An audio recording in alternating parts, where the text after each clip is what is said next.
morning. How's everyone doing today? Perfect. Well, I know there are a few new faces in the crowd. My name is Peter Nordenberg. I'm the Director of Investments and Operations Manager at Gentian Financial. We really appreciate you coming out today. I know a lot of you are here to listen to my introduction, but I promise if you stick around for the whole program, you will not regret it. Chris was just in Los Angeles at the Abundance 360 conference. Just before that, he and Zach were also at the Academy of Preferred Financial Advisors conference. Two of the groups that we're a part of, Chris and Ken, are both Master Lead Advisors with Ed Slott.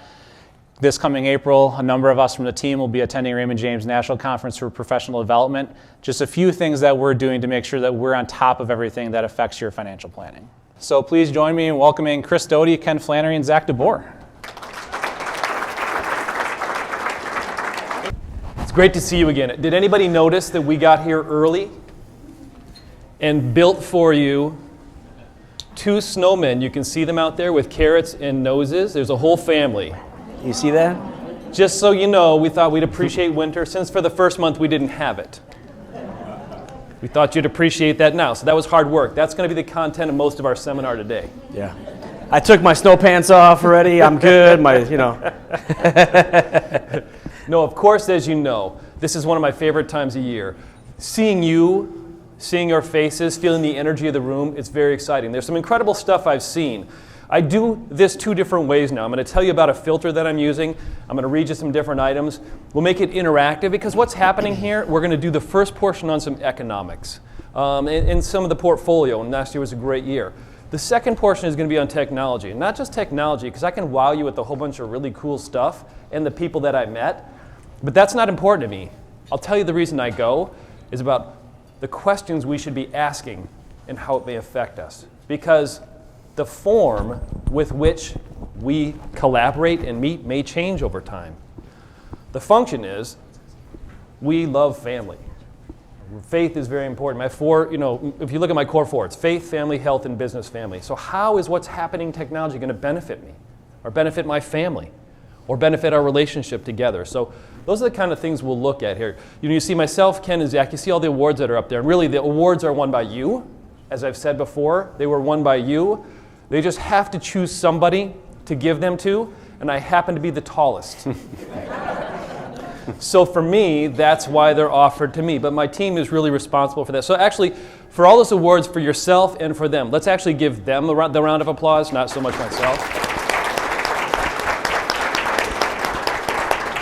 Because one thing that's evidenced by us is the greatness is in you. We are simply your guides to help you realize it. So don't ever underestimate that. That's the biggest thing we say. When we explain our practice, most people start with, oh, look at how great we do all this stuff. We flip it around. The first thing we say is how great you are. That's what we're here for. We're simply helping you realize that. So that's what we do here. The first portion of this, as you know, we like to go big. Going big means what? Anybody here? Begin in gratitude. That's right. Ashley gets the candy bar. She gets a 10 grand. So take a moment, pull out your journals if you haven't, pull out the sheets you have, take a pen. We encourage you to bring the journals with you this time because we're not going to hand them out every single time if you forget them. Who here would like to share something that they're grateful for, some momentous occasion, something non-momentous? I'll share. Just got back from California, which I absolutely loved and had some downside too, which is I get to miss 7 days with my family. Family's, very strong to me, so I was working on the business family. So when you go there, I pack everything I possibly could in, and it's love. I'll tell you some of the experiences in a bit. But then I have the downside of I don't get to be with my family. But when we get back, the hugs I get are worth it. So for me, that's mine. How about yourself, Ken? Yeah, mine has been, I actually was invited to a few retirement parties lately from a couple of you. One I was able to make, so I'm very grateful for that opportunity. You guys know who you are in the room, so thank you very much for the invitation.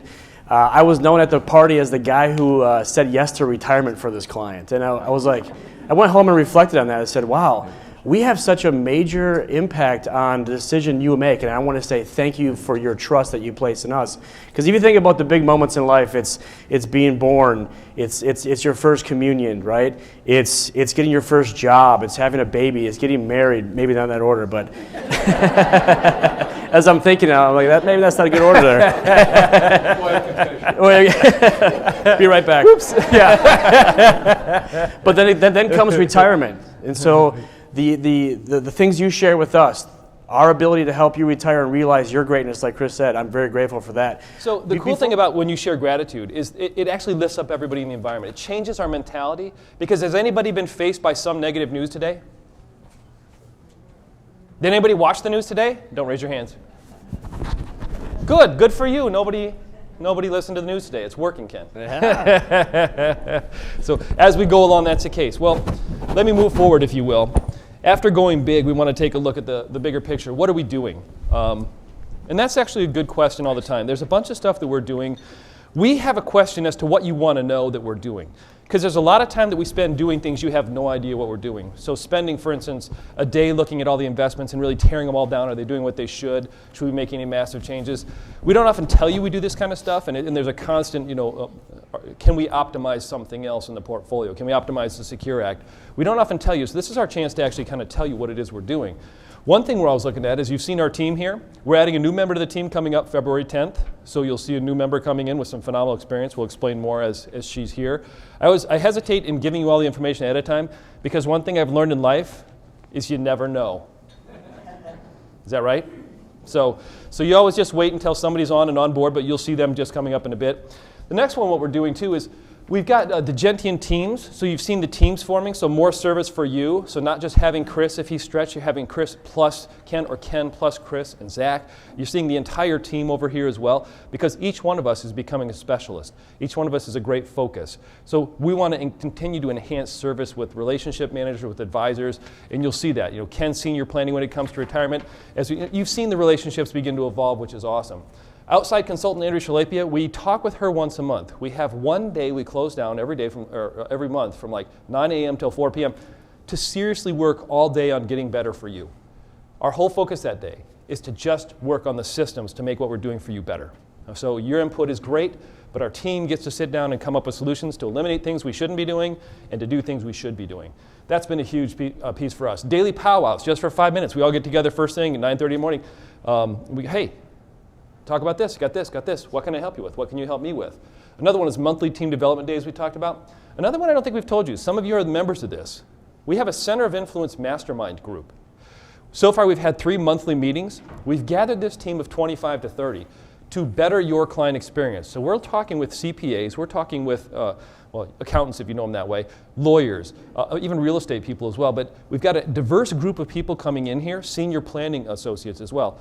Really, our whole goal with that is to elevate your experience. Why are we holding it? Because there's a bunch of silos and everybody's doing something different. We want to say, what questions can we ask? What issues do we need to know about to understand your entire picture better? Because you rely on us and trust us for that. So that's another one. To put that in perspective, how many of you have met with a guy named probably Tom Wozniak with Medicare planning? Right? Quite a few of you have done that. 15, 20, yep. That's someone who we've kind of vetted over the years in this part of this group, that we say, okay, this gentleman does a great job of Medicare planning. We spent years and years developing the relationship with him, and now here it is. So absolutely. Next one is continuing education. December, Empower Wealth. January, Abundance 360 and APFA, Associated Preferred Financial Advisors, doing some teaching there. And then strategic coach in February. We want to consistently upgrade ourselves. We want to optimize. Our goal is to get better for you. You make it easy. A lot of people get to where we are and they go, oh, that's great, we're one of the top, we got this, we just cruise, right? We just work on our reputation. That doesn't make sense to us. That's not who we are. We're constantly trying to get better for you. So we like to show you some of those pieces we're doing as well, what we're reading. So for me this year, this is kind of a good one. The first one is the Holy Bible. We're reading the Bible in a year in 2 forms, one with my family, one for myself. So 2 different forms. The interesting thing is I wanted to be more intentional about the Word, and that's one of the best books I've read. So As a Man Thinketh by James Allen as well, as we go through. Another great 24-page book, which I read at the beginning of every year, and I've passed on to the team as well. It's just a great introspective book if you're kind of looking for who you are. The Second Mountain we've talked about before, 21 Days to Master Success and Inner Peace. Who here would like more inner peace? It's there. Who gets to decide whether you get it or not? You, right? So these are kind of the fun things we go through. And then our youngest member of the team is reading the Mamba Mentality. Unfortunately, you've all heard the event 3 or 4 days ago. When I was in Los Angeles, of course, we didn't know this was happening, but the Kobe Bryant passing and his daughter as well, and then everybody on the helicopter. So actually, before that, Zach was reading Mamba Mentality because for my birthday in Los Angeles on Wednesday of the beginning week, he took me to a Laker game, and the Lakers lost. to the Orlando Magic, which is kind of funny, but Zach took me to that thing, and I think it was prompting him reading that book. So give you a few ideas of what we're reading here. We'll give you more of this as we go along. We want to kind of give you, what are we reading? What are we doing? What's interesting us now?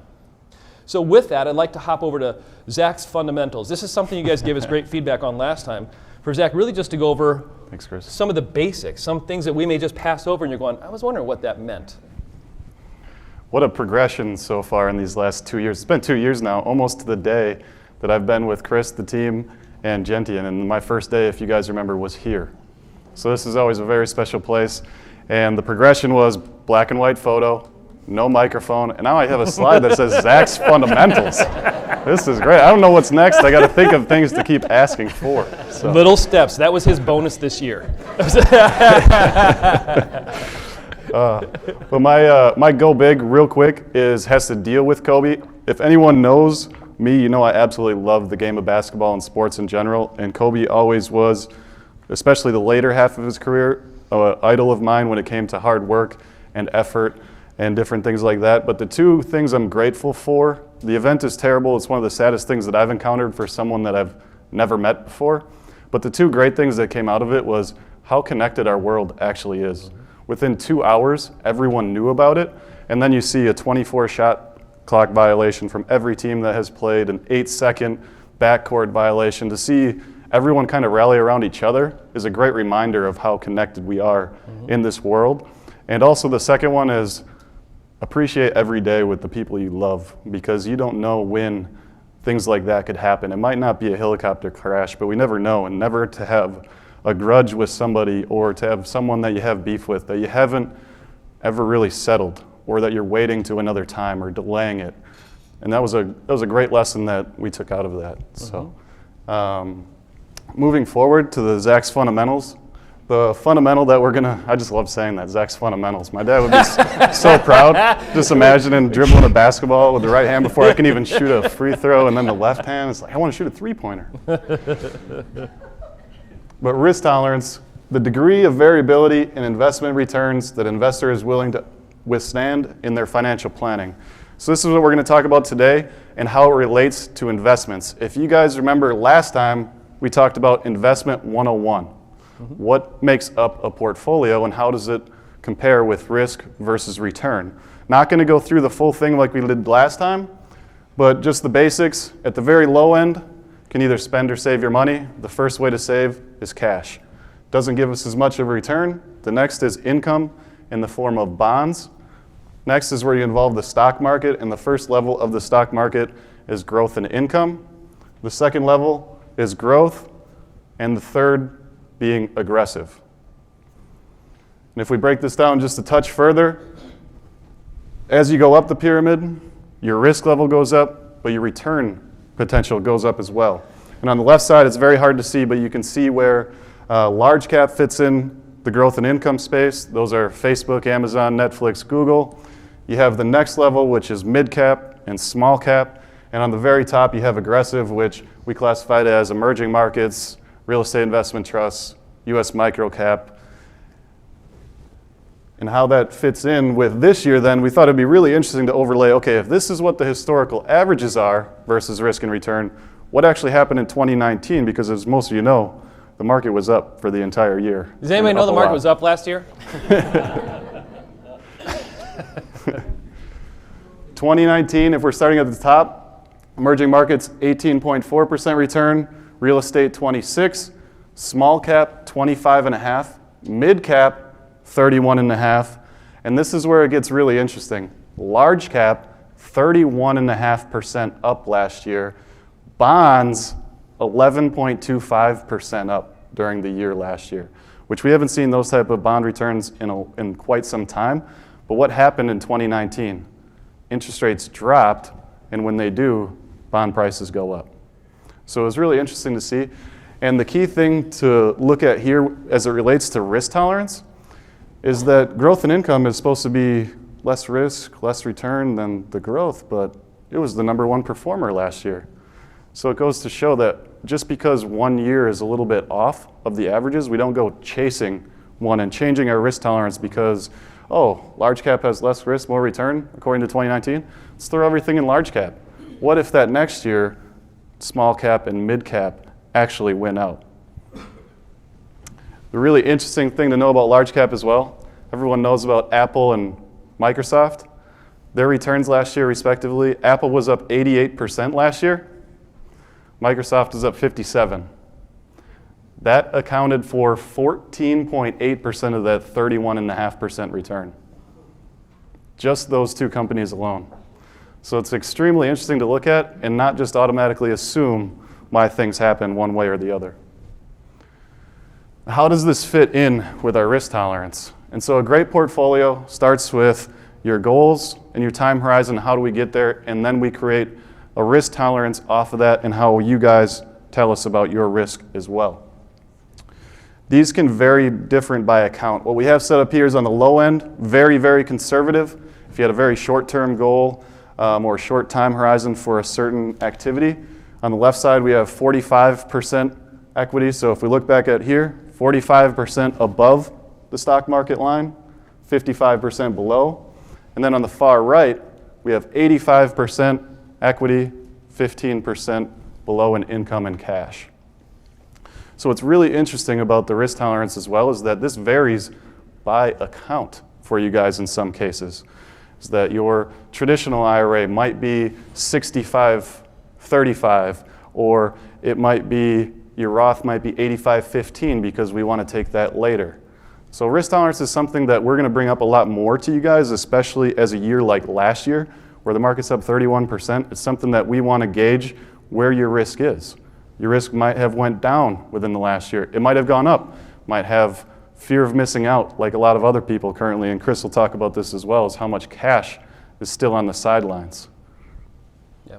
One good point about Zach as well when he's saying this is that as you look at this variableness of return, as you look at this asset allocation difference as well, you're going to see them different as well. We found with a few clients that sometimes they go, well, that's my IRA, I'm 75 years old, I got to be real conservative. Well, actually, you know what's interesting? Are you ever going to use that money? Well, no. Well, then, who is it intended for? Well, my kids and grandkids. How old are they? 50 and 3 and 5. What do you think their risk tolerance is? Oh, I know where you're going. Maybe this isn't my risk tolerance we're dealing with. Maybe it's theirs for the future still, so I stay fairly aggressive. So it's interesting when you start just parsing this out. It becomes very fundamental, but many of you heard this over time. I think it's a great review. All right. Now we'll get into the market. We'll get into the market update right now. Can everybody hear me? Is my microphone working? Yes. Is it working? Okay, good. Talk about the market returns. So usually I talk about market corrections, right? Maybe I'm moving up a little bit too. I get to talk about the markets going up a little bit here, right? Which is pretty good. So this slide, it's hard to see in the back, but in the front you probably can see it. It talks about the returns since January of 2017. Now everybody knows that last year was a banner year for stocks, right? For your investments. How many people are a little shocked at what you actually earn as we do a review with you? I think people are a little shocked about what happened last year. We're finally getting paid for the risk we've been taking for a long time. This goes back to January of 2017. You can see 2017 on the left-hand side. It was a great year. It was a great year. 2018 in the middle of the chart was a great year until October, November, and December happened. We all remember that. Happy holidays to us. In December, markets were down almost 20%. So we started off the year doing pretty good, and all of a sudden, some of us ended up a little negative for 2018. Now, 2019, it's been a big rebound year. U.S. markets up 30%. Zach just mentioned that. The ones in between here in the middle, those are the international markets and emerging markets. Those have always lagged, and those have been lagging for a long time now. Emerging markets, it's like a country like India. You know, we think they have a lot of technology. They're very technologically advanced there. But when it comes to simple things like sanitation, not so much, right? Not so much. Those are the emerging markets. There's a lot of room for growth in those types of countries. Think about this when we're doing rebalancing. Emerging markets has been down 2 years in a row. It's been one of the, not the worst performers because it's still been positive, but it has been a returning asset class that hasn't been as high as the other ones. So when we do something called rebalancing, where are we taking money from right now? We're selling a small portion of the earnings from the U.S. equities that have done really well in your portfolio, and we're buying emerging markets basically right now. Not the whole thing, but a portion of it, right? So what are we doing? We're selling high, we're buying low. Because at some point in time, we're going to be standing up here. Maybe it's next year, maybe it's 2 years from now, and I'm going to be talking about this, and what's going to happen? The top line is going to be what? Emerging markets at some point in time, or international, or whatever asset class that we're talking about that isn't as in favor. That's what we're talking about this year. Here's some perspective. A lot of people thought that this year should have never happened as far as the returns go. Does that make sense? Yes. No one really expected this one. When you think about this, there's a lot of pessimism at the end of 2018, December, right? Oh, geez, here's the shoe to drop. It's been too good for too long, right? We've made too much money so far. This is too good to be true. And all of a sudden, 2019 happened. Pessimism will always get mugged by reality when it comes to the stock market. So you can't apply logic to the stock market. You can't apply emotions to the stock market. It's going to do what it's going to do. And so I'm really happy for all of you because you've stayed true to the strategy and the plan that we have in place for you, and we're working together, and a lot of you made a good amount of money last year. Now this year, we're not quite sure what's going to happen, right? We're not quite sure. We're off to a good start. Hopefully it stays that way, but we're ready. Your plan, your strategy is ready for when the markets go up, if they stay sideways, or they go down. Zach just mentioned bonds. That's a portion of everyone's portfolio for the most part in here, unless you're really, really young. You don't have bonds then, right? But if you're taking income or may need income from your portfolio, we have 20 to 40% based on your risk tolerance that Zach just mentioned of money ready to go for income for you. That equates to, in English to you, for about 6 to 10 years of income we have ready for you at all times. So if the markets are not in our favor for a year or two or three, we have a place to go to where there's almost like a buoy in there. It's staying up, it's staying up, it's staying higher, right? So we can pull from an asset class that's probably doing okay, not getting crushed temporarily. Does that make sense? Mm-hmm. So we're ready for this if the markets are not in our favor this year, but if the markets are still in our favor, you have a lot of exposure to the market, right? You're still going to participate in the growth of it. That's the beautiful thing of it all. This is the stock market since the 1900s, before we were all born in the room. And the trend that you see is what? Going up to the right, right? We have temporary declines in the market, but we have permanent uptrends in the market. That's what we always have to keep our minds around, even in retirement, even when it doesn't feel right to be an investor, even when you want to take your money, when you get to the, I know a lot of you want to, hey, get to retirement, it's mine. I can't lose this, right? Yes. This is mine. I've just Yes. left a great paying job. I had a great paycheck. I was at the top of my career, and now I'm like, this is my portfolio. I'm staying safe. We know that's a mistake, but emotionally it feels right to do that, right? So this one is really interesting because this goes all the way back to when you were born. And think about this. One of our great coaches put this in a recent article for us. Someone who was born in 1957. The S&P 500, which is a benchmark that's out there. A lot of hear about the Dow Jones 29,000, ding, ding, ding, ding, ding on the news, right? 1957, S&P 500 was at a value of 40. 40. 2020, as we stand here today, this morning, 3,286. That's amazing. That's a 75 times increase. You have $100,000, $7.5 million. Don't lose track of this. It kind of goes back to what Chris said. If you have money and your family has money and you do it properly, you talk about the kids and make sure that they can manage their money properly too, you should always have money in your family if done properly, right? $500,000 during this time frame, $37 million. That's a lot of money. That's a lot of money. $1 million, $75 million. That's amazing. That's amazing. Now, there's perspective here because look at this. We're hitting all-time highs right now in the markets, right? 75% of your life, you've hit market highs in your life, right?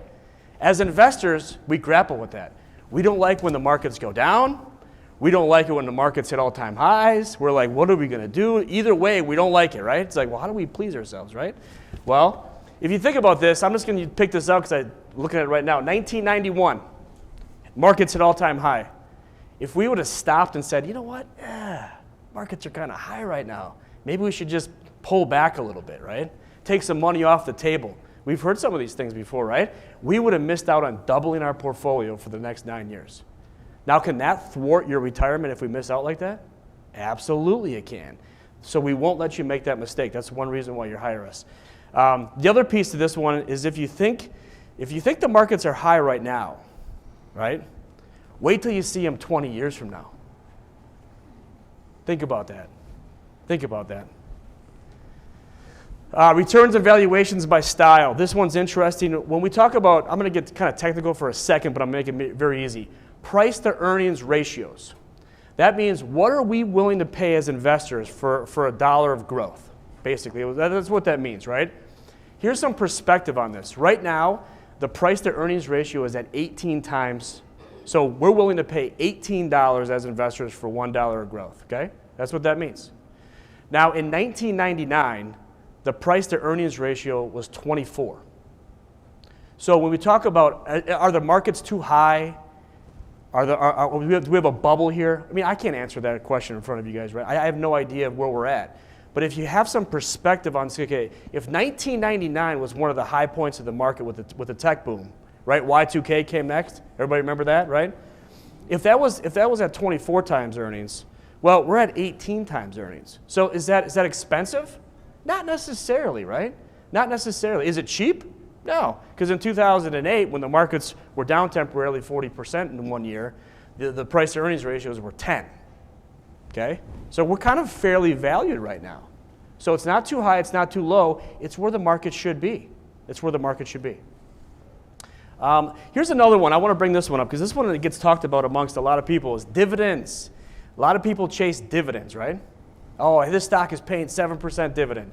That makes sense. In a portfolio, we need a balance. But here's what you can't see up here, but I'm going to explain to you in a little bit here, is that when you look at the returns of the different classes, the asset classes, large cap value, that's big companies that basically pay a dividend. That's what that means in English. Large companies on the growth side, that means that they're not paying you a dividend, but they want to grow. They want to take the money and reinvest it back into the company to get bigger and bigger. Large cap value has trailed, so the dividend paying stocks has trailed by 157% since the bottom of the market. So if an investor is chasing a dividend, you gave up on say 5%, right? You're chasing a dividend of 5%. You gave up on 150% on your money to get 5%. That takes 31 years to recoup all that, right? Now, there's nothing wrong with dividend-paying stocks. You own them in the portfolio, but we do this in moderation. We do this as a balancing act together because each one, growth and the dividend-paying stocks, they have a place in your portfolio as well. So I thought that was an interesting piece. Market corrections. Chris? This is where I get this one now. So when I wrote this, it came out very quickly. It was during a market correction, and I had to write something. I'd seen it enough now. How many of you have been through a market correction with us? Yes, if you were here in October of last year, you saw what a bear market felt like. If you were in April this year, you saw what 1 month of a bear market felt like, right? It wasn't a bear market, but the stats were showing that it felt like one. They're correct. They're swift and visceral. You know this. They come without warning. The length of stay is unknown. They're not pleasant when they're around. They leave scars on those who react poorly. They're temporary and necessary, Ken mentioned. They're vital to the long-term health of the market. They're essential to the health of a bull market. So what are we afraid of? I get people all the time now asking us, what's going to happen next? And I go, we don't know. That's not the answer they want to hear, right? They want me to have the crystal ball of what's going to happen next. If you give me enough time, I say, what's going to go down and up? Mostly up. I've done this for a long time. Some of you have been successfully retired during some of the worst markets in history, right? These are necessary and vital. We do conversions, we reduce taxes, we do all sorts of stuff, but these are very, very important pieces to what we do. We don't know what's going to happen this year, but we are prepared for anything that happens. You have a great year, 3 or 4 or 5 years worth of return in a single year. What do? Party, go buy hats, go on that river cruise? Maybe a little bit. We store up for the next year. You've been through this before, right? So we get a little bit ahead of the line so that we can be prepared for when it's not doing well. Because if the market doesn't do well this year, will you not take any income out at all? Some of you are going, what are you talking about? I'm not going to say anything. but you look at that, right? So that's what we're preparing for. When we look at a long-term portfolio, you've seen this before. I don't want to belabor this one. But this is the way we look at a portfolio. A 6% return. The markets are crazy. The markets are emotional. The markets will do what they do. But over the long term, as Ken was mentioning, they're going to follow earnings. What I just saw in California, There's a lot of future things that are going to increase earnings. I'll talk more about those in a bit. One thing that happened, anybody hear the Secure Act? Anybody hear that just came out? Yeah? Anybody poured over it and seen all the ramifications tax-wise now? It's super exciting. Been to 5 programs on this so far. So we're going to spend the next hour really tearing down the Secure Act and just, really getting into it and kind of going through the detail. Now, we're going to go with a quick summary of what the Secure Act is. At your guys' table, you guys do have a sheet that we have from one of the experts on the Secure Act, Ed Slott. Chris and Ken are master lead advisors with him. We felt like it was a good summary piece of the main points, but we summarized that even further of what is most applicable to you guys. Some of the ones on the sheet maybe, but we picked 4 off of there that we feel like everyone should at least hear about. And so before we jump into what has changed, what did it used to be before December 20th of last year? And how kind of them to give us 10 days. All of this went into effect January 1st of 2020. So. Almost 2 weeks. But we've heard from experts, and Chris has said it as well, that this is one of the biggest changes that we've seen in the industry over 15 and 20 years as we're going through this. And that's so exciting for me because I have the time, the energy to dive in here and look at this. So the first one, looking at the old rules, RMD age 70 and a half. Most of you know that. Some of you are taking it in this room currently, and some of you are about to. The old rules, no IRA contributions after 70 and a half. You would be QCD eligible at 70 and a half, qualified charitable distributions. For those of you that may not have remembered or haven't executed those yet, that's where you take a portion of your RMD and gift it directly to charity, and you don't have to include that on your income for the year. It's a great strategy that some of you have used, and you used to be able to start that at 70 and a half. Last one, of the old way, the beneficiaries of IRAs used to be able to stretch out over their lifetime. They would have to take minimum distributions every year, but it was based off of their lifetime. Now the new rules with the Secure Act, the RMD age moved to 72. So 70 and a half to 72 starting after January 1st of 2020. This is a huge deal if you're 66 to 70 or if you turn 70 this year. There's going to be a lot of confusion there on what rules apply to me. Are the old rules or the new rules? If you're already taking it, you're grandfathered in. Same with a beneficiary IRA and your own. IRA contributions are now allowed after 70 and a half. Deductible IRA contributions, if you're still working, you can still contribute. The really funny thing is, if you guys are looking at this side by side, you'd say RMDs moved to 72, QCDs are now 72 as well. That would make perfect sense, right? Wrong. It's 70 and a half still for QCDs. So if you don't have to take your required minimum distribution still, and you're 60, 69, 70 years old, and you're thinking about these ideas, we can still execute a QCD at 70 and a half. Now the absolute biggest one that we're going to see the change, and one that affects almost all of you that own an IRA, is that a non-spouse beneficiary of an IRA has to take out the full balance of the IRA by the December 31st of the 10th year following. I'll repeat that again. Any non-spouse beneficiary of your IRA has to deplete the entire balance by the end of the 10th year. They used to be able to stretch it out over their entire lifetime. And Ken's going to go over some incredible planning ideas with that because it changes on how we view the tax brackets. It's not just your tax bracket, it's others that we have to consider as well. Absolutely. Yeah. So what Ken's going to talk about is those planning ideas, but who here likes the summary rather than pouring over all the details?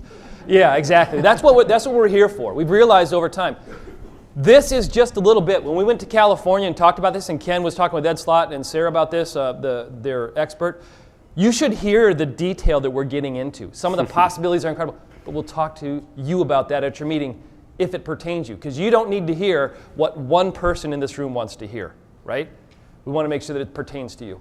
Absolutely.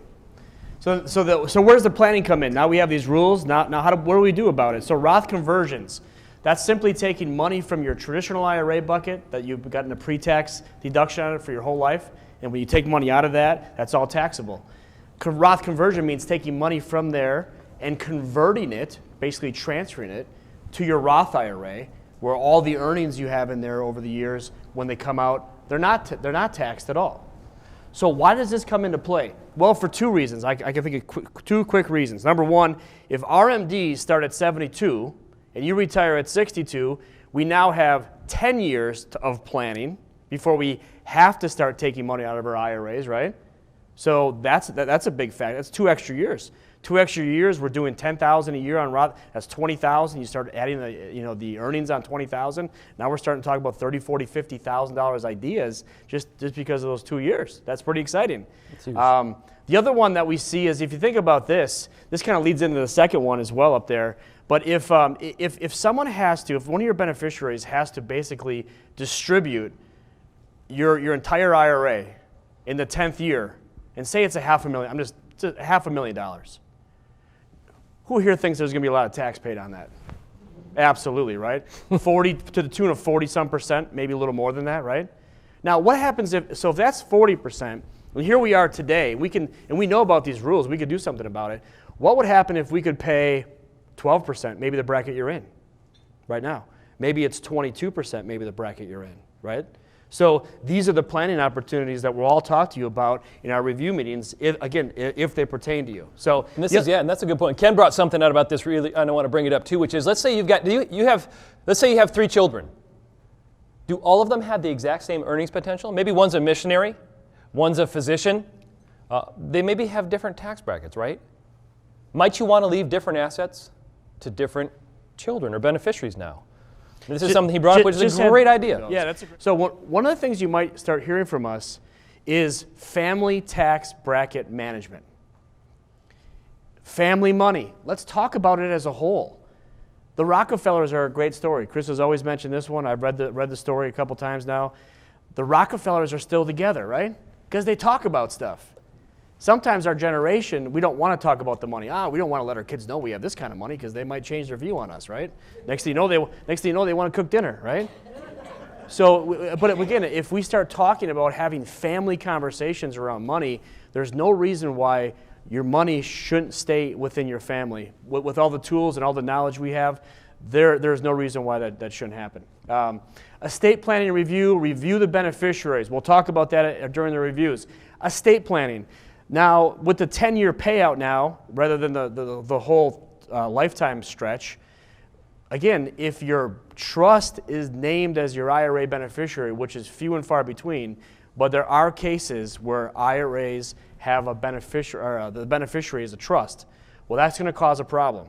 So one of the things that we're going to want to talk about is if you have a trust out there, it may be worth going back to the attorney or even having one of our partners look at it as well. But let's review that to make sure that these new rules coincide with what your goals are, because it's changed a lot. And it's always good to go back and make sure your documents are up to date and they're being reviewed.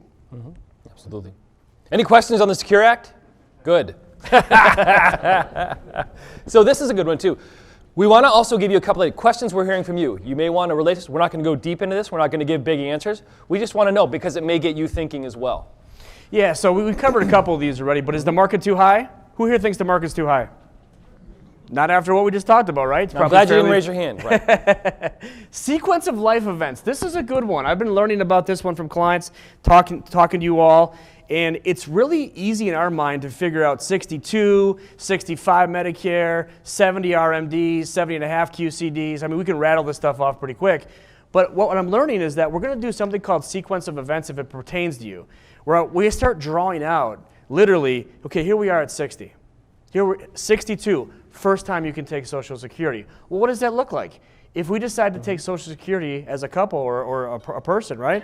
Well, what kind of income can we expect off of that? What kind of income can we expect from our portfolio on top of Social Security? Oh, by the way, we have a pension. So we're going to start to do life sequencing at different times in your life to say, okay, here's what 62 looks like.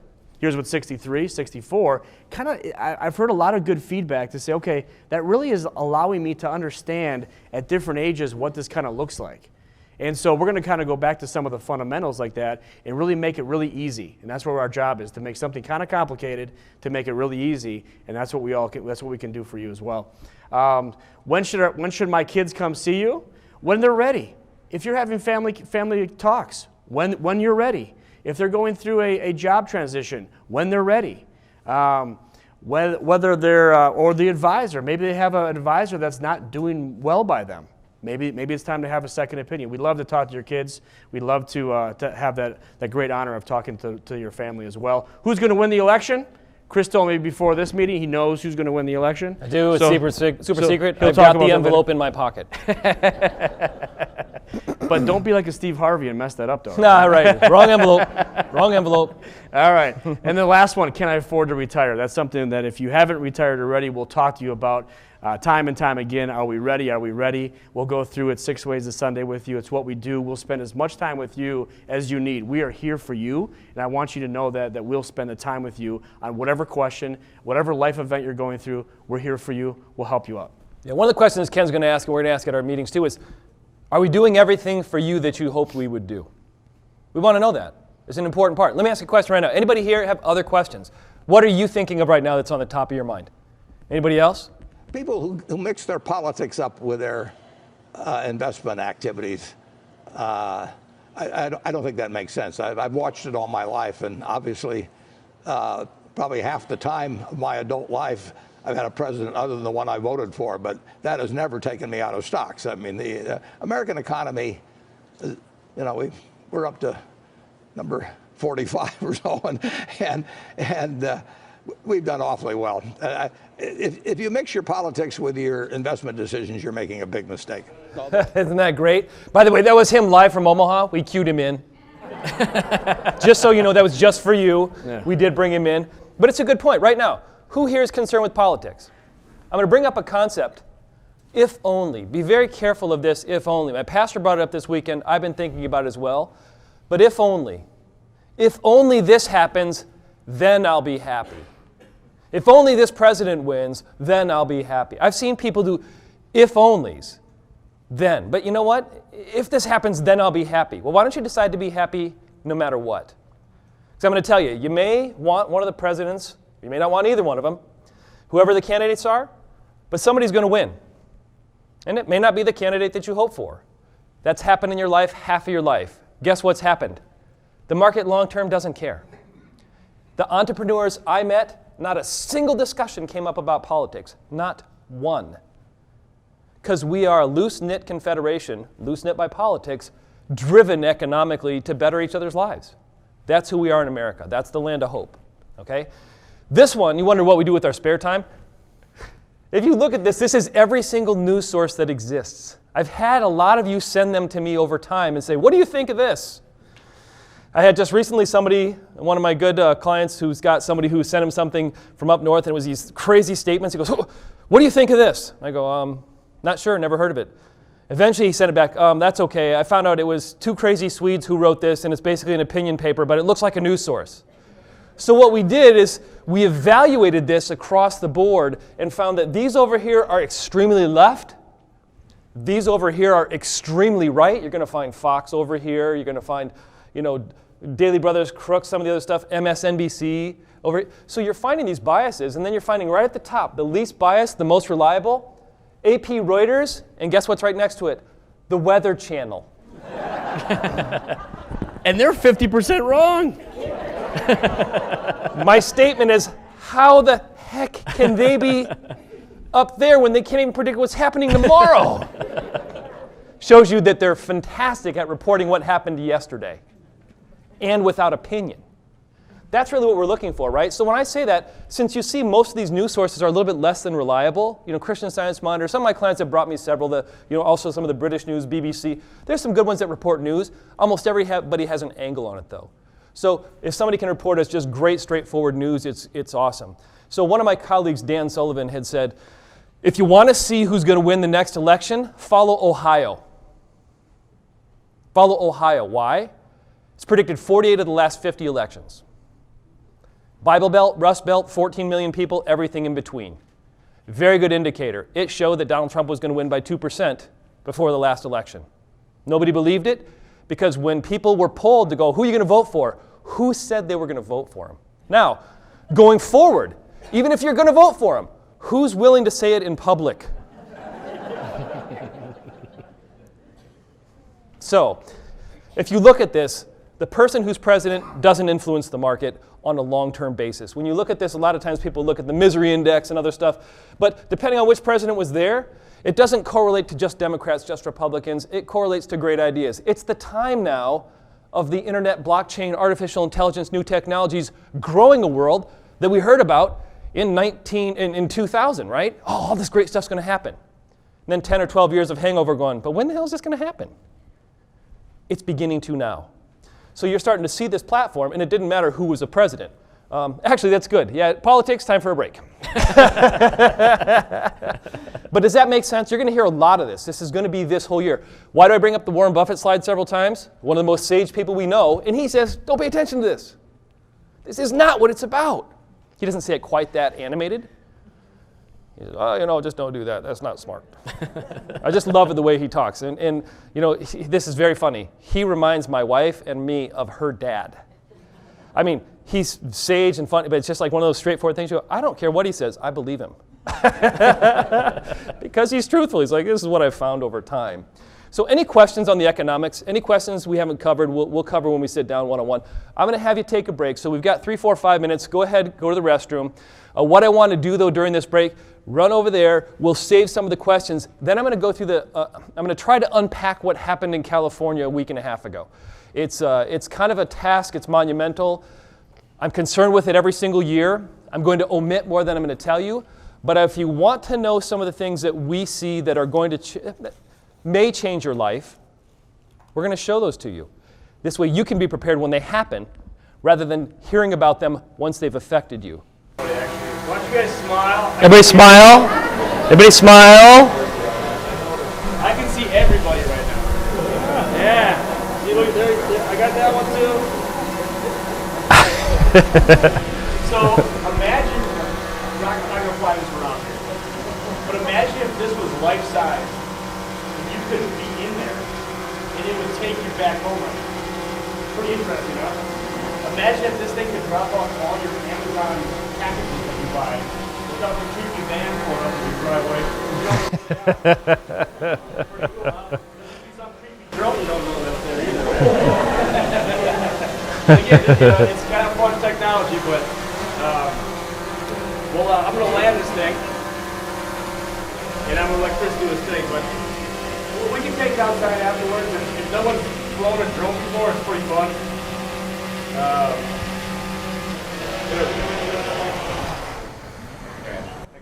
Thank you, Ken. Is that right? Yeah, those can happen. They can happen. Thank you, Ken. Let me ask you a question. Imagine a world where all the things that you want done for you are done. Anything that you can create and want to create, you can, and it's done. Imagine a world where basically all the material things that you want can be processed, printed, show up anytime you'd like. How would you be then? Who said bored? Yes. Who said bored? Yes. Some of the aspects that make us human are some of the issues people are trying to solve. I mean, for me, if I never do another dish, if I never wash another dish in my life, I really don't think that my life will be lower quality, but there are dishes that show up, and I have been washing them for the last 3 days. In our house, because I know people like to walk in and not see all that stuff, right? So what if you had Rosie the robot to do that, and she could anticipate what you wanted to do, like you said? What are the ramifications? So I attend Abundance 360. It's a group of pioneering worldwide entrepreneurs that are trying to get together to better our experience. What happens is they have great intentions and they get off course. So I'm the one who's going to, from time to time, tell them why they're off course. I now attend with a filter.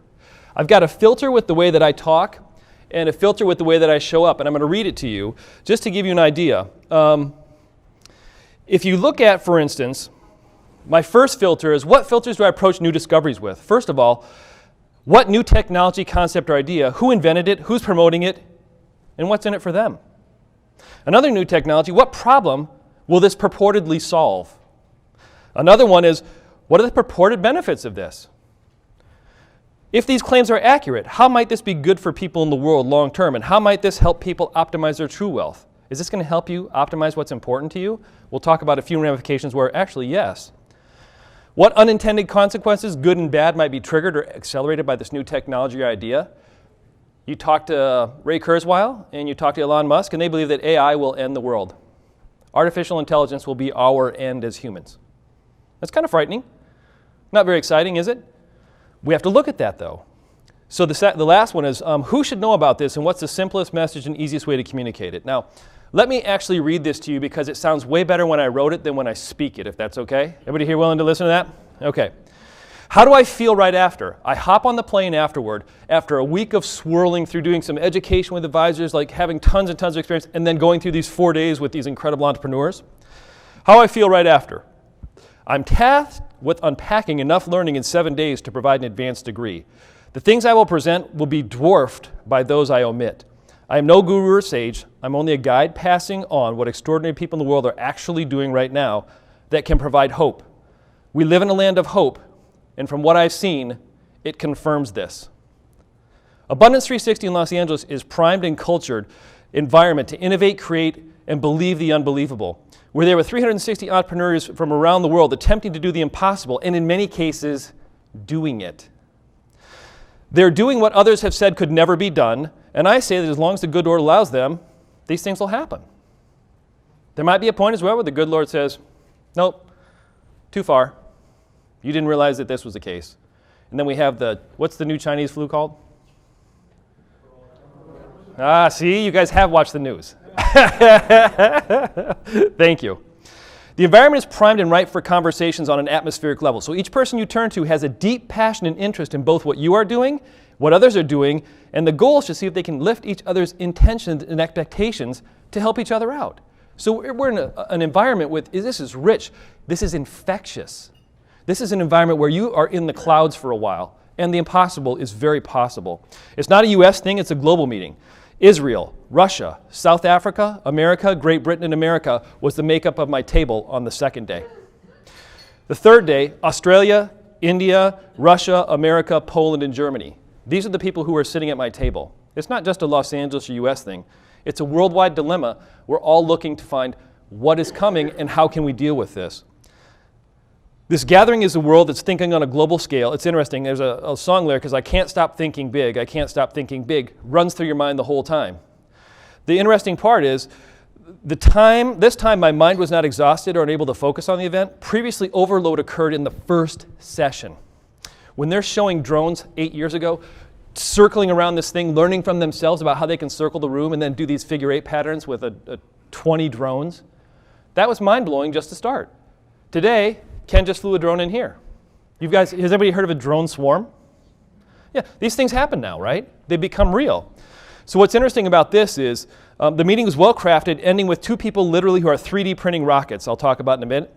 It's kind of cool to see, and they're also millennials. What the hell are they doing, right? Well, let me tell you what they're doing. They're doing the stuff we said couldn't be done. Pretty cool. It's a nutrient-rich environment that provides for an abundance mindset, providing solutions to transportation, aging, making, which is 3D printing in the past, it's now called making, okay? Living, and many more. It sets and makes impossible simply not possible yet. You say it's impossible, they say not possible yet, and I'll show you some of those. For instance, I met with the CEO of a company who does zero gravity flights. Essentially, they take you up on 16 parabolas. It costs you $5,000. They travel around the US doing it. I told him he should be at the EAA. He goes, what's that? I go, you're kidding me. You're doing zero gravity flights and you don't know what the EAA is? I thought everybody in the world should know that Oshkosh has an EAA. So he's going to go there not this year, next year. I looked at this group called Arcimoto. He made a new vehicle. They're 3D printing some of the components. It's a 2-person vehicle that hasn't been made that allows you to get places extremely efficiently. It's a cool vehicle. I'll talk about it in a bit. They looked at a 3D printed home for the homeless. I'll talk about in a minute as well. We introduced to VR, AI, contacts that present all the information you may need in augmented reality. I can look at you and it'll tell me your name, any pertinent information about you, by seriously putting a contact in my eye. I can see this and I can see you at the same time. So it depends on who I'm looking at and the data that would come out. I have them on right now. See, so I'm looking at some of you going, oh, whoa, what are you thinking? No, be careful. I can read your mind now, not yet. People talk of this, so this is an amazing, as these discoveries are, What I take away from this is that we're creating a world less human, more sterile, and less conscious of consciousness itself. So there's an anti to all this incredibleness, right? People talk of the Great Depression. Your parents ever talk about that? It's an economic Great Depression, they tell you, right? I maybe contend that people talk of this Great Depression, but might the greatest depression of ever be happening right now? Might it not be an economic event? It's the dispersion of people that daily are taking their lives because they don't feel connected and they're lonely. We're more connected. You'd never tell that by happiness. Global happiness has dropped. So you look at these and say, we have to be careful that AI will not eliminate humanity when it wants to. Learning to live off the grid may actually become as important as it once was to live on the grid. So if AI can turn off all your electricity, your pacemakers, your things that keep you living, maybe learning to live off the grid isn't so wrong. I'm not talking bunkered up with all the weapons. But I'm talking not plugged in. How do we live? How do I cook when I don't have a stove? You got to burn wood. You know, anyway, that could be a possibility. My filter for attending this kind of this meeting of possibilities is to bring a pragmatic lens of the anti-possibility. What will not change, even if the whole world will change? I say human families, love, experiences, the function of all which will stay the same, but the form with which they occur may change.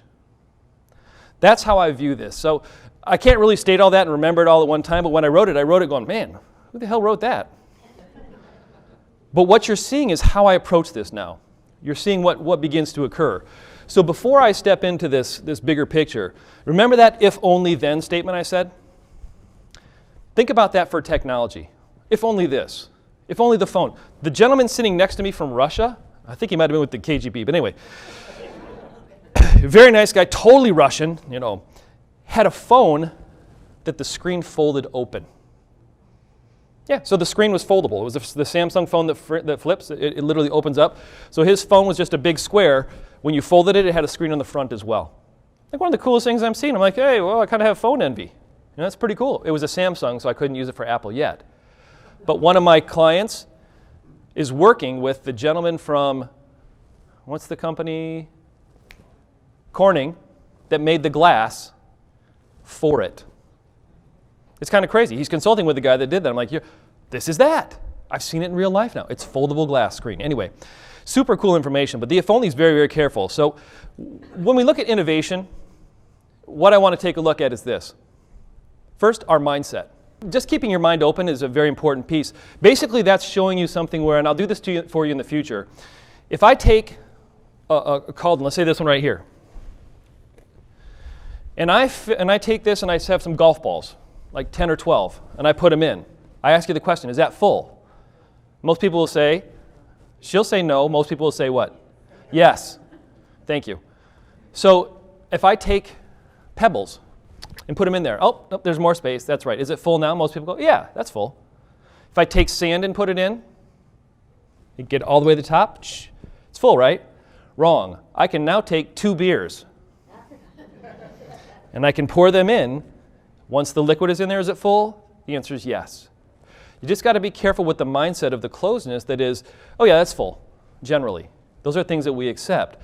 As I go through this, you're seeing things here that are absolutely a crazy piece. I told you why I attended. This is kind of funny, but did anybody here know of John Cougar Mellencamp? Anybody heard of him? Yeah. So the drummer for John Cougar Mellencamp, I got to have a 2.5-hour lesson with. We talked for like 2.5 hours about crazy stuff. Kenny Aronoff, when I was out there, has nothing to do with this. I just thought I'd show it to you. So really cool guy, very funny. He wrote the Jack and Diane, and he goes, I wrote him 3 or 4 songs, and then he fired me, and then he never had another hit. I'm like, well, that's kind of interesting, right? This is like the drone Ken was talking about, Uber Eats. This is actually the prototype, delivering food from the restaurant that you ordered at. My comment is, why don't you make a mobile restaurant that simply flies there and delivers it hot and makes the stuff while it's on its way? Hey, better idea? So this is the Hyperloop. Anybody heard of the Hyperloop?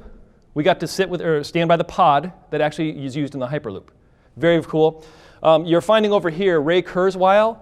Have you seen Sophia? Sophia is an artificial intelligent robot, and actually what she does is she's a learning robot, so she interacts with you and talks with you. Very funny, very intelligent. Ray Kurzweil from Massachusetts teleported in through her to answer questions. So one evening, that's what we do for excitement at 9 o'clock in the evening at this Abundance 360. You have drinks and you watch a robot talk. Okay? It's pretty funny. This bottom one I'll show you is 3D printing some homes. It's kind of a cool piece, if you will. But when I go there, does anybody heard of Peter Diamantes other than when I brought him up? He's got 3 books. He started X Prize. He started Singularity University, which is for executives around the world. X Prize Foundation basically puts out massive prizes to cure issues in our human condition. For instance, they've got one on Alzheimer's now. They've also got one on presently on how do we prevent people from stealing our information. They put out X Prizes all the time, and for $20 million X Prize, people will spend $300 or $400 million to win a prize. Innovation occurs. Why do we fly across the Atlantic Ocean? Charles Lindbergh won what? He won a contest. It was a contest. He won money to do it. Otherwise, he wouldn't have spent more money than he won to do it. It's crazy, but that's what people do. He wrote a book called Abundance, Bold. In the book that I just got, he autographed it with a little sticker. It says, "The future is faster than you think." So there's a new book coming. We'll talk about it. We'll send it out. We'll review it for you. But I've just gotten the advanced copy. It's cool to see. But that's Peter Diamantes. Yes, he is about 5 feet tall. So it's kind of fun. Good to see him there. So this one is a good one. So let me tell you more about a few of the people that I met. Gebbia and Chad Hurley. Anybody know who they are? Nope, me neither. Everybody heard of Airbnb? Anybody ever heard of this YouTube thing? Yeah? It's become the do-it-yourself. If you don't know how to do something, what do? YouTube it, right? So this is very interesting. You want to talk about Generation X? By the way, do I look different? Anybody notice that? I've just been kind of waiting around here to see how you're looking at me. Anybody look different? A little bit? Did somebody say yes? Yeah? I turned 50. January 8th. Thank you.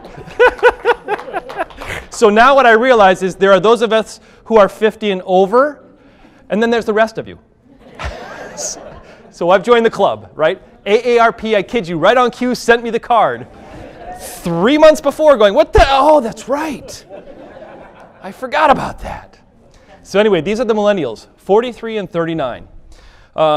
So after a long career to PayPal, which was like 4 years, the company was sold, and essentially Joe had this idea. You know what? The way video's done, people like to, they can't put their videos on their phone, they can't store them. Let's find a way that they can take video with them. So he started the company in 2005 on a shoestring budget with a Visa round of funding. Anybody ever heard of a Visa round of funding? Basically, he maxed every credit card he had. Visa could do a commercial to say, look at all the great companies that were started on Visa by maxing credit cards and hoping it worked. And guess what? In this case, it worked out pretty well because 18 months later, he sold the company to Google for $1.5 billion. 18-month-old company, 21 employees, sold for $1.5 billion. That's a B, correct. I told you about Oculus many years ago that was sold to Facebook for $2.2 billion with 7 employees. It's a different kind of a world. They're paying for the ideas, and this has become pervasive in our world. Who here has YouTube television? It costs you $50 a month?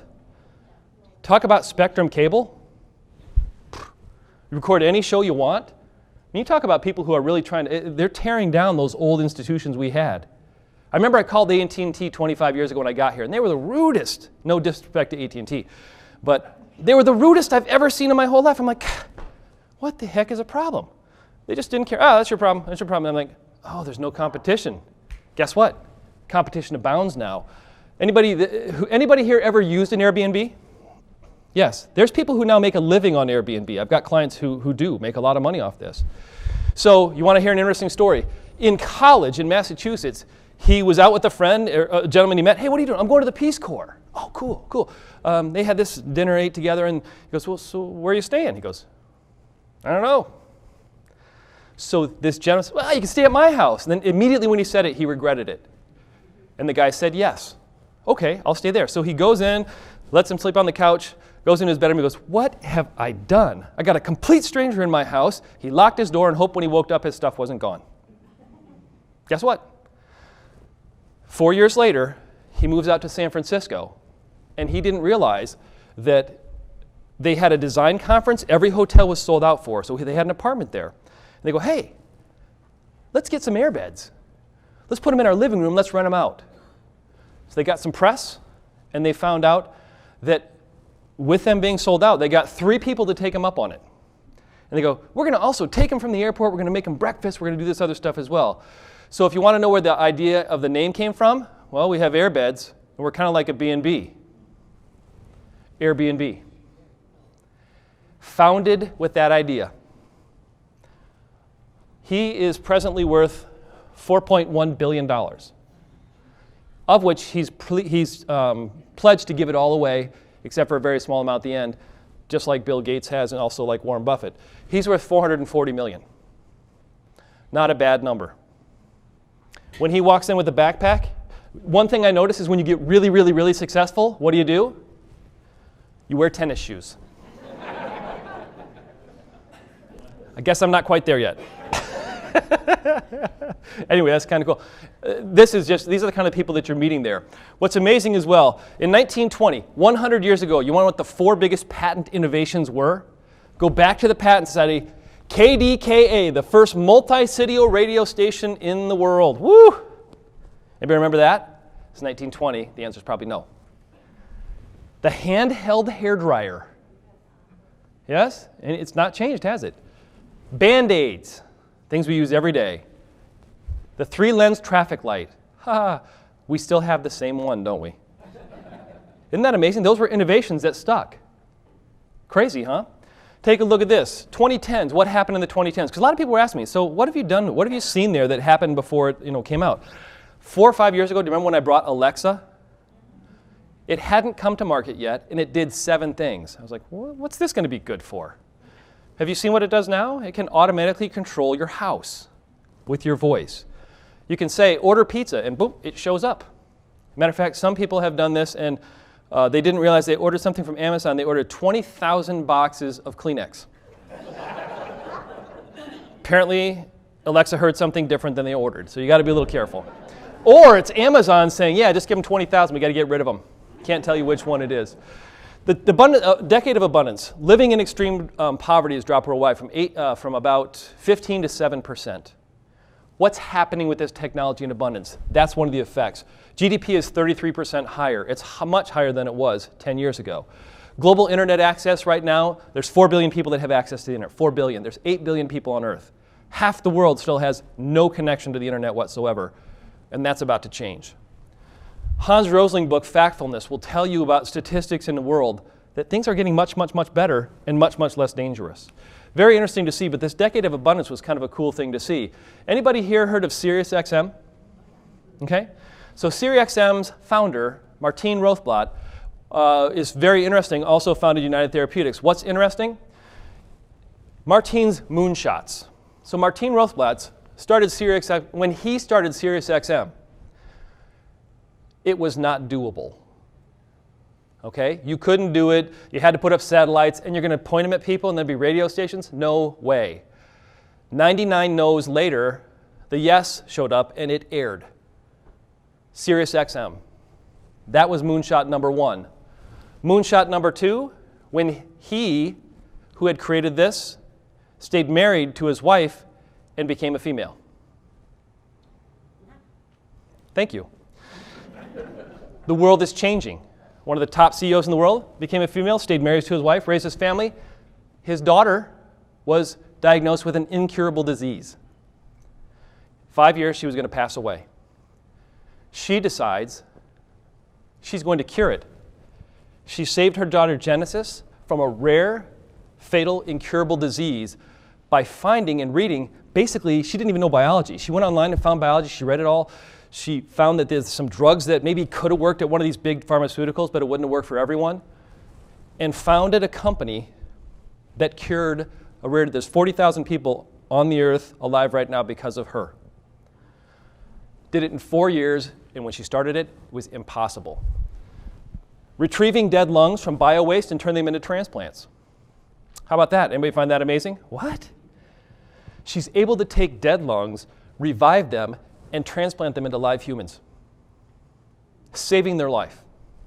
More importantly, that's her 4th. So we're on 4 MTPs. At this point, I'm feeling like an imp. I'm like, oh, I have a retirement program. The fifth one here changing pig genome into an unlimited supply of kidney transplants. So for instance, Craig Ventnor, I think I mentioned I sat at a table with him. He decoded the human genome. He works with her. They put 10 chromosomes into a pig, and essentially, when they pull this kidney out, it won't be rejected by you because it's very close to human. Very, very close to human.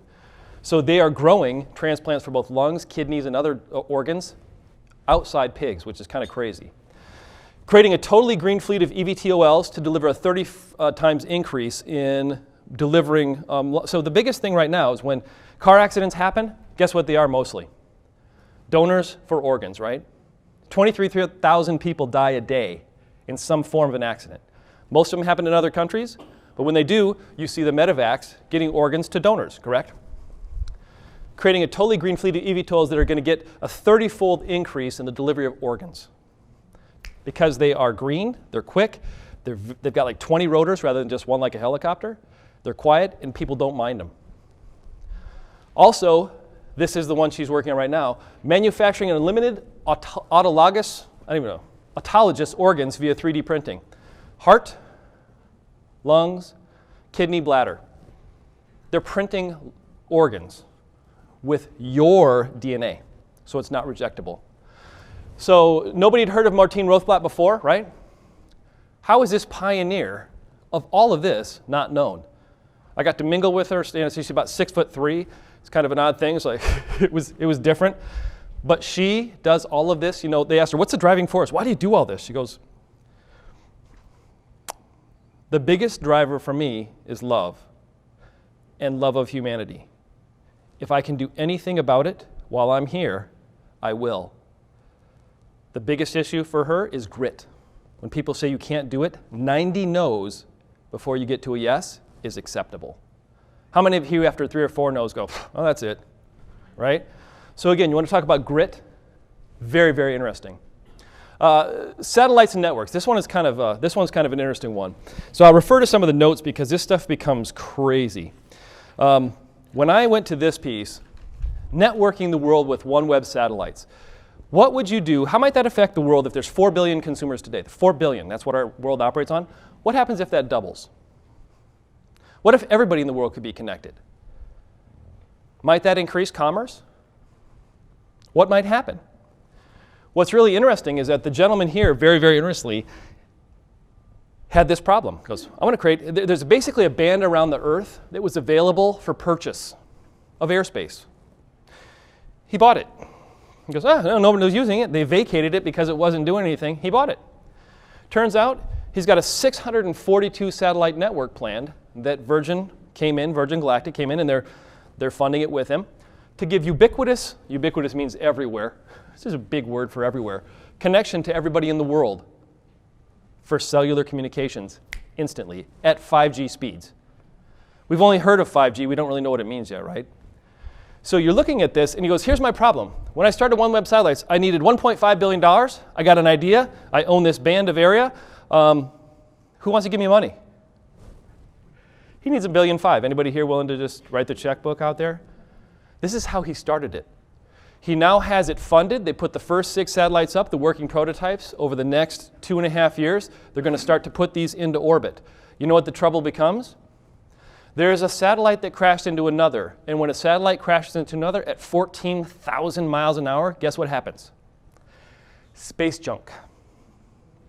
Space junk litters and knocks out the solar panels of all the other satellites in that network. So here's what's interesting. How can they prevent them from crashing into each other? This is what's very cool. There's 100 other companies now since he started his. Since he's the first, everybody else has to work around his. It's kind of a crazy thing when you start to see the physics of how do you control airspace and space above the world. This is an amazing part. So when you look at satellites and networks, there's a ton more with it, but this is an interesting piece that's coming to go. What happens to us when we have ubiquitous connection? You don't need your cable company. You got your phone, which is your internet, and it's faster than your connected internet at home. What happens then? It's kind of crazy. Every device becomes a smart device. If this video works. This one should work. Okay.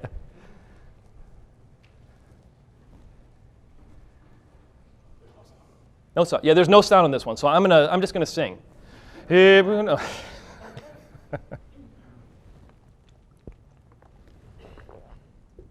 This is what it looks like. So that's one array multiplied around the world. This is where all the satellites sit. So what you're seeing is the reach of each satellite, and when it passes over you, it connects to the next one. There's about 6 major networks going up now. SoftBank is also handling these. But it's a global low Earth satellite with total coverage anywhere. And they hope to get this down to be less than the cost of what your connection to the internet is now, like 10 or 20 bucks a month. It won't start there. But when you have global ubiquitous coverage, might that change things? Yes. Will it demonetize? Here's what you need to start thinking of. What will it demonetize? How about AT&T? It'll demonetize all sorts of different ideas. So as we go along, looking at the connection, this is another one. The connection, the collision of instant AI. So what about this? I talked about this before. These glasses right here. I am now an instant diesel mechanic expert.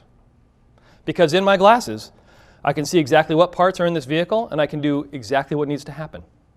How about if I learn a language through this? How about if I learn it orally? These things are all there and available now, and what you're finding is businesses are actually using instant skills training. What is education when you don't have to go to community colleges for 2 years to learn a skill? What does education become? What happens to the cost? What happens to your kids? Okay? Screens disappear. Through these as well, if you want to see the movie screen that you can see everything up here, I know a lot of it's small, you put on the glasses, we all share them together, and guess what? The screen is as big as the room. We can all share that together. You have pictures you want to share with everybody in the room, you go, hey, look, boom up to your screen. Those all happen with simply glasses. You won't see screens on your phone. You won't see screens. This is what they're predicting. You won't see screens. You won't need screens at your house. That big screen television everybody's talking about and this and that, it's like, well, yeah, you can see it anywhere. Does that change things? Massive change, right? So you can control what you see. If I wanted out here, and let's say I wanted to see what everybody's blood pressure was. Boom. My glasses, yep, oh, well, somebody's a little bit angry over here. You know, you go through this, right? Might that change things? It's kind of like this truth serum glasses. We're going to need that. Now the thought process, when they have these, what about the anti-viewing suit you can wear so people can't read this stuff from you? There's another market out here, okay? Contact lens I told you about as well. And lens, that's the British version of spelling lens. No, I'm just kidding. Never forget anyone's name or birthday. How about that? Who here would love to never forget anyone's name or birthday? Is it? How many people here are willing to admit that they're asleep right now? That's good. I know by this time I'd like to see if they're raising their hand just to go, yeah, I need a joke. I need a break. So here's another one. Anybody know what Jarvis is? It's creating your own exoskeleton or your own image of yourself to better your life. So Jarvis, as they see it, is you have a digital intelligent avatar. What does that mean? So I'm Chris Doughty. I have Chris Doughty 2 over here. Chris Doughty 2 is always out there finding what I'm looking for before I know it. So when I want to know it, it's immediately there. Like, where's the hammer? You know, in our house, the hammer used to be in a certain drawer, and then I walk back and the hammer, there's nothing in that drawer except batteries. Where's the hammer? Boom. Oh, it's right here in my hand. So having these ubiquitous networks available for creating your own Jarvis are really what's coming as well. I know it seems a little bit crazy, but the woman who announced every single guest on stage was from Soul Machines, and her name was Sam. Samantha was a model assembly, but then they created neural networks and created her facial function and speech. Hilariously, I'm talking to Peter Diamantes up there at the end of the program, and he goes, this gentleman comes up to us, goes, hey, just so you know, Samantha up there was my girlfriend. The model that modeled for this, that her face is there, was his girlfriend, and she lives in Canada. It was hilarious. And every time, I mean, she's just basically, she's announcing people, she's this, and Peter makes a joke, and she'll respond to it because she's a learning mechanism. Autobots are going to be on Daimler Chrysler, Autodesk, all these different places. They are now there servicing us. So there's a ton of things here. Let me ask this question. This is a game changer. What if you could live another 50 to 100 healthy years, meaning go back 30 or 40 years to your ultimate place in health? If you could live 50 to 100 years at that point, would you? Think about that. Who here would? I suppose if it's healthy, right? Think about the ramifications though. What's happened to all your friends? Anybody know somebody who's 100 right now? What's happened to most of their friends? They're gone. So my physician, Dr. Gladden, said, you got to get younger friends.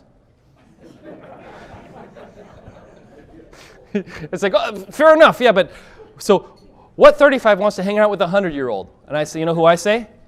The smart ones. I spent my youth talking to my neighbors who were 85 and 80. I've always had that gift for conversation, or just love to go over there and get the nickel or the 25 cents to get a soda at the store next door when Sammy go, hey, go get a soda, all right. And then listen to me talk for an hour. For 25 cents, I was game, right? But if you could live another 50 to 100 healthy years, would you? It's a question. What then happens to your family? I thought I was going to inherit money from you. So the ramifications in this are endless, because you look at this, you're like, well, maybe. Here's a case. We're sitting at the table, and we're talking about this stuff, and I'm going to show you a couple more things. And I said, oh, I'm going to live forever. They go, what? Yeah, I'm already going to live forever. How are you going to live forever? Well, and actually, somebody else paid for it. I'm Christian. So the four of the people at the table go, yeah, me too, me too, me too. And the other three are looking at us like, what are you talking about? I don't understand it. Longevity, if you want to live forever, you have to have a reason. If you can live another 30 or 40 or just 10 or 12 extra healthy years, maybe we're not so willing to check out from work at 65 if I feel like I did at 35, because I've still got something to contribute to families, to life, to your next moonshot. Because here's a question I have for you. A lot of you retired, right? How many of you are living the exact dreams you hoped for before you retired? Who here? There's 3 or 4? Excellent, excellent. How many would say there's a gap between what you'd hoped for and what you're doing because things have gotten in the way? Don't raise your hand, but I know a lot of you would have told me this. Things have got in the way, and this isn't what I expected. So the key is, how can we move that closer? These are some of the questions we have. So do I want to live another 50 or 100 healthy years? Sure. If I can continue to do what I do and love it, yes. Here's another one, the future of food. This is great. I told you last year I ate cultured meat. Remember what that was? It was meat raised in a petri dish. Who here wants to eat that? The shepherd pies you had today were not cultured meat. But you look at animal-less meat. So here, anybody here eat an Impossible Burger? I'm going to say I have. Anybody had the Beyond Burger? They're plant-based meat substitutes.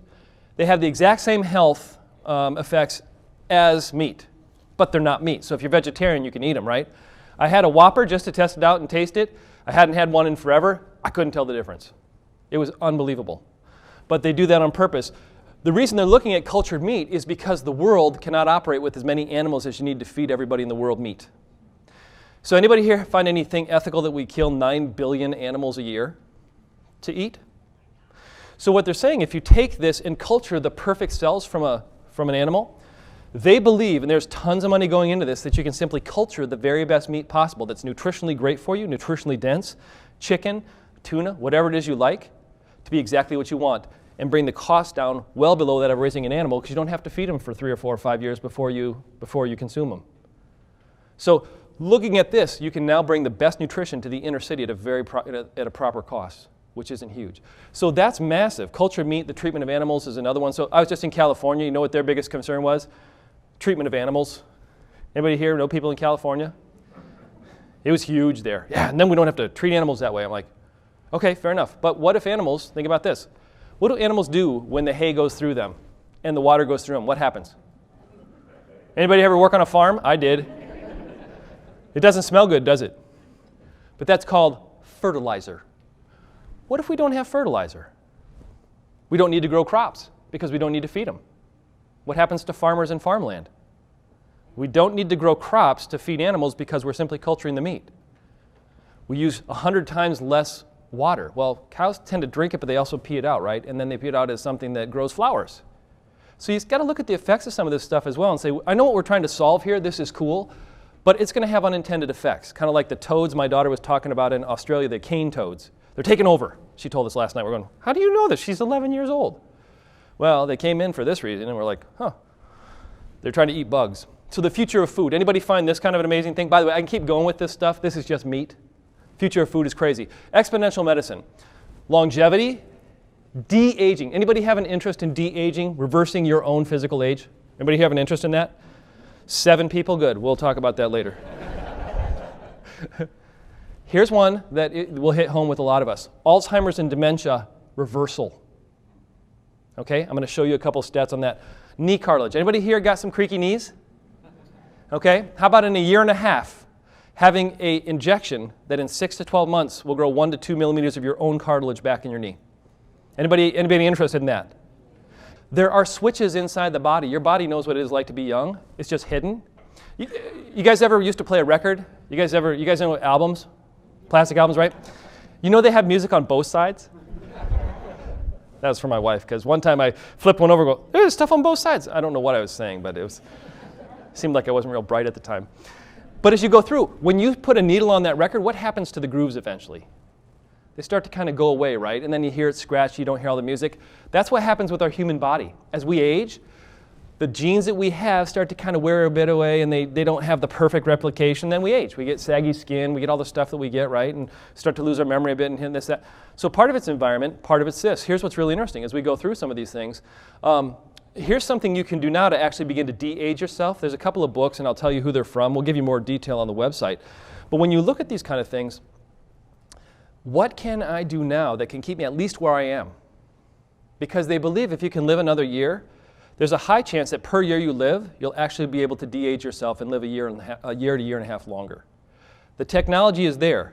Those of you with money, this may cure our need for long-term care. So if all the diseases that are causing us to go into long-term care are somewhat curable and we live very healthy to our last day and just pass away, we look at this and say, there's going to be cures out there, but don't save your money for long-term care. Save your money for long-term cure. You hear the difference? Long-term cure versus long-term care. Who here would rather have long-term cure versus long-term care? Please, everybody raise your hand. Thank you.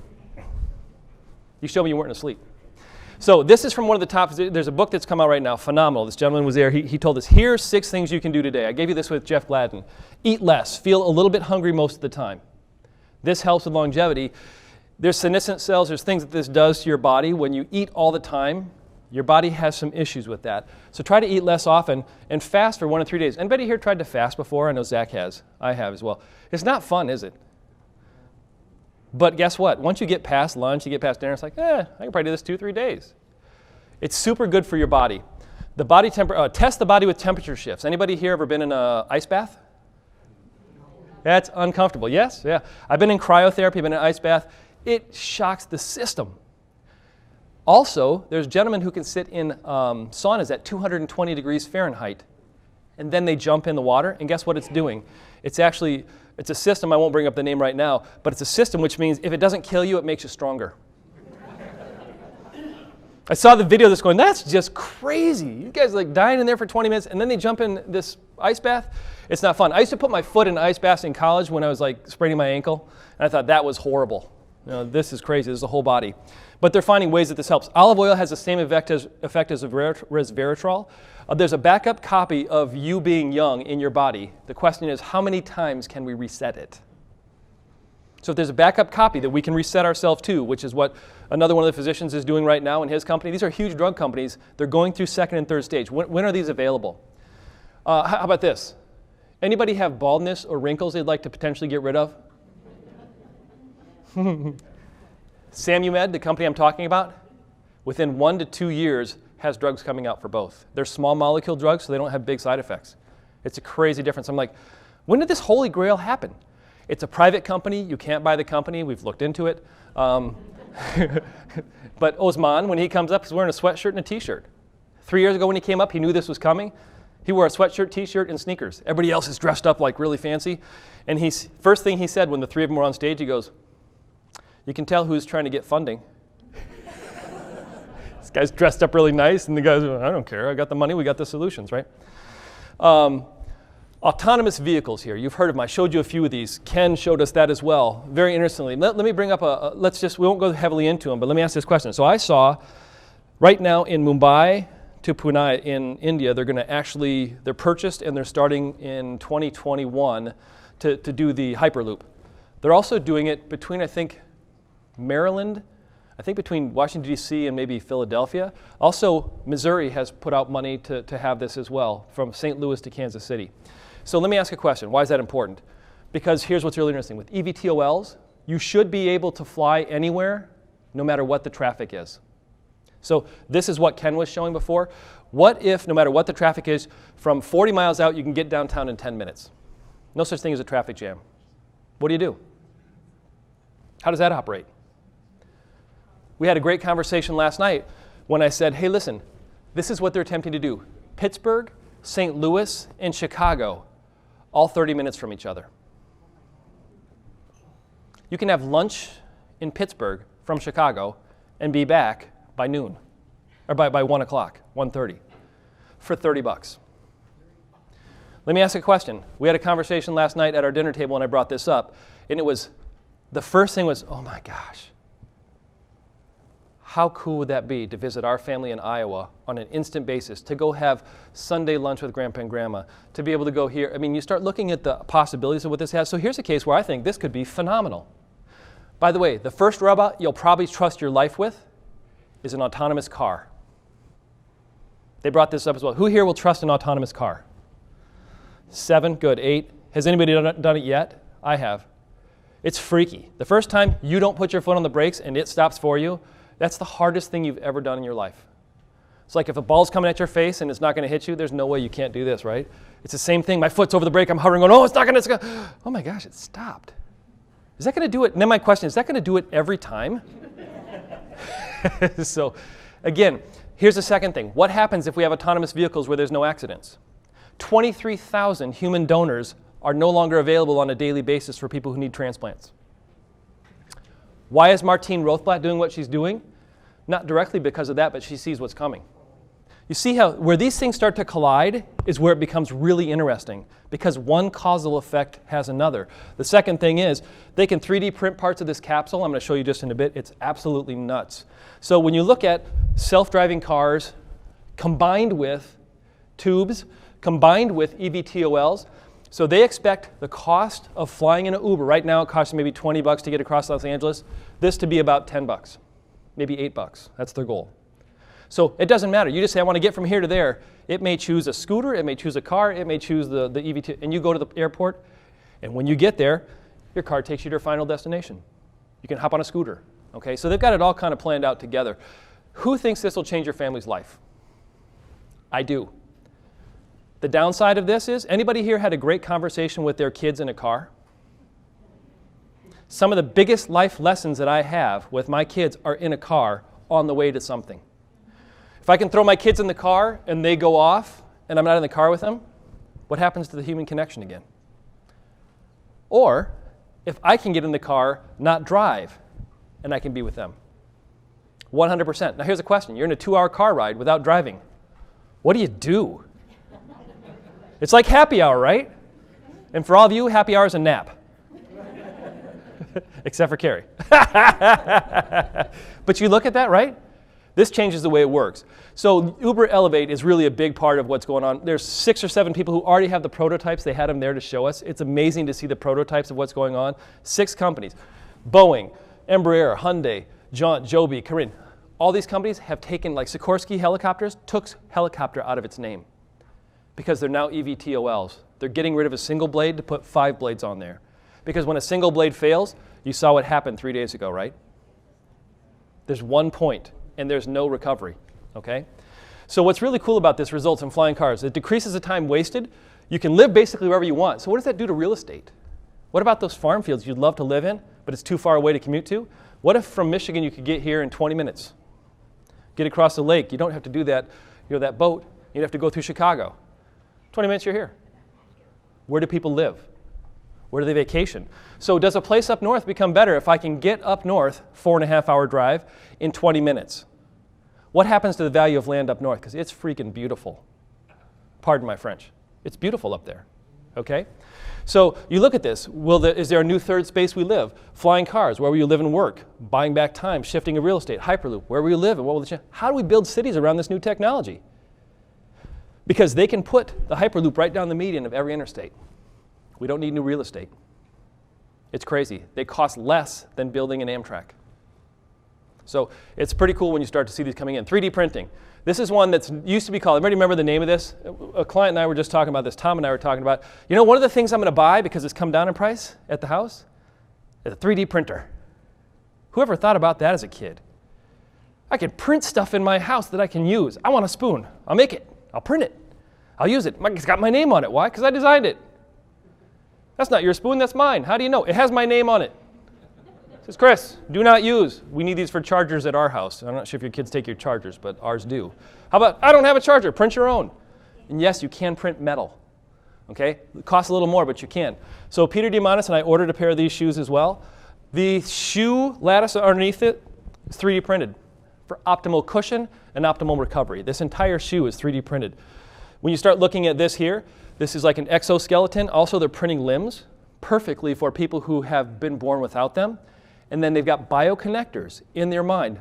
Elon Musk has these next year, where he'd be able to tap these into your brain and 100% have computing in your brain come in from the outside. So essentially, you can take receptors in your brain, operate these functionally, wirelessly, just as if you were born with a hand. Let me ask a question. Anybody like here for the technology stuff? Because I can keep going. This is astounding, isn't it? There's more and more, but here's the case. I want to show you the 3D printing. There's a very, very cool piece here we'll show you in just a minute. This is the rockets we were talking about before. This is relativity. These two millennials, 27 and 29, both left USC. One went to work at Blue Origin. One went to work at Jeff Bezos at SpaceX. They kind of got bored with it, so they both left, and a year and a half, 2 later, decided to start a company together. What are they going to do? They're going to 3D print rockets. The whole thing.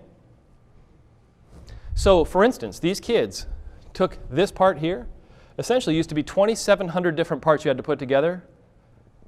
One print, 2 pieces. The entire rocket's printed in 60 days, and it's iterative. Basically, that means if it's not a great design, it finds out what's not great about it, and it corrects it for the next print 60 days later. They can print metal.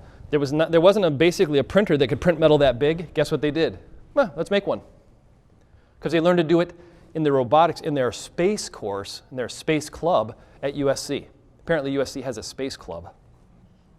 So 2 kids who didn't know you couldn't do it have started a company. They got 6 contracts right now to send satellites up a year and a half from now. One of them is with NASA. From 0 to sending things into space in 3.5 years, completely changing both the cost and the ability of this. It's absolutely nuts.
Built it, and it's their secret. It's called Stargate. Okay? So what's interesting about that, when you grew up, you might have been under the table dreaming about going to the moon, right? And then in, 1969 in July, guess what happened? They went to the moon. Or if you're a conspiracy theorist, well, no, they videoed it somewhere else in Hollywood, right? Well, whatever it is. But now people do it regularly, okay? It's a very regular thing. Why haven't we been back? So 3D printing metal, what might that do? 3D printing anything is called digital manufacturing now. What might that do to things that we have? So in space, they send 3D printers up now. They need a utensil, they print it. They don't bring them, they don't store them. They simply print the wrench they need, even in metal. It's kind of crazy to see, but this is 2 kids and their idea. So here's one I want to tell you about. This is a news story. It's called Icon Build. And basically, there's a huge homeless problem around the world. Anybody here traveled and seen the shanty towns that about a third of the population or more live in? What happens when it rains? Anybody ever gone and done some construction? We have a charity that we give sporting goods to kids all over the world, and a lot of them live in places like this. So what if we could do something that reduces the cost of housing so much that you could 3D print a home for $10,000? Huh? That'd be cool, wouldn't it? Well, guess what? It's what's happening now.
So let me ask you a question.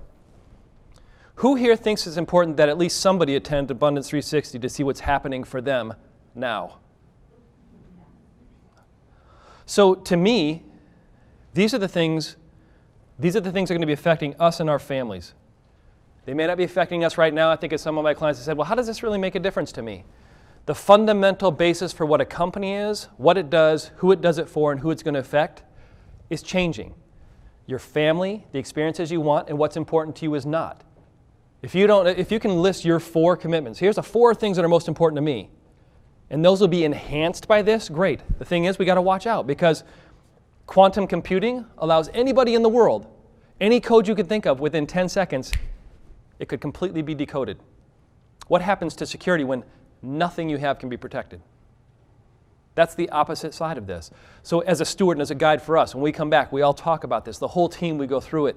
But we're able to be in this group. They committed for 25 years. I've been at 7 of the 8 years. I'll be in every year on a go-forward basis because I see the benefit and importance of this. Not for me to live, not for the benefit and the gain, but as really a guide for you to bring these back, to bring back the stories that are important, omit 90% of it which I didn't show you or tell you. Let me ask this question. Would anybody here appreciate if I did a kind of a download summary of this in a written format where it has links to these things where you can view it later? Anybody here? Yeah, so I'll commit to doing that. I've started it already because I figured you'd say yes. But I started to realize me telling you about this is interesting, but when I can give you something, it's super important because then you can click in it at your will and see, what is this news story thing? What is this? How's that printing? So I'll put links in them as well. What I didn't show you, software as a service and artificial intelligence as a service, we have a guide to how you can use those to service. So the question that we have is how can we use artificial intelligence and software as a service to help us serve you better? So if you call and you just need a dividend, boom, is there some way we can take care of that better? Is there some way we can channel you to the right person? Hey, I really need to talk to Chris. I need to talk to Ashley, Lisa. Is there some ways that could be done better? We could anticipate some of the things that you're going to need.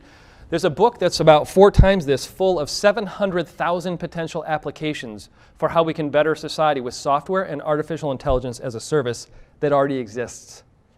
You know what the platforms are? Amazon, CRM, which is Salesforce. Some of the biggest platforms out there are offering all these automations to help us do our business better. You want to get a product to market, it takes you about $200 today to be on market, in a world market on Amazon. $200, and you have a store. Through a website you create, through Amazon, and they take a portion of the profits that you sell. This stuff is absolutely amazing. I didn't even talk about that, but the ramifications of all this are massive, So what I want to do is I know that any questions anyone has in front of the forum, which is fine. No, so I know we've been here. Please, Tom, what's that? I said, can we book a trip? Yes, here's okay. Here's what we'll do. For the most introductions in 2020, no, I'm just kidding.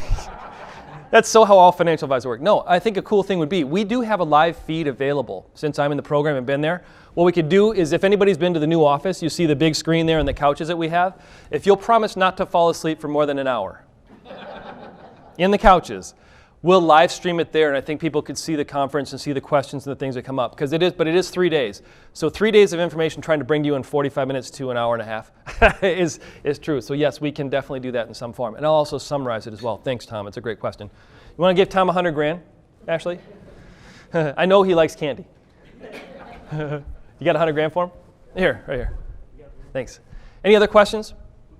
Tom Frayling, right in the middle. So here's what I'll do.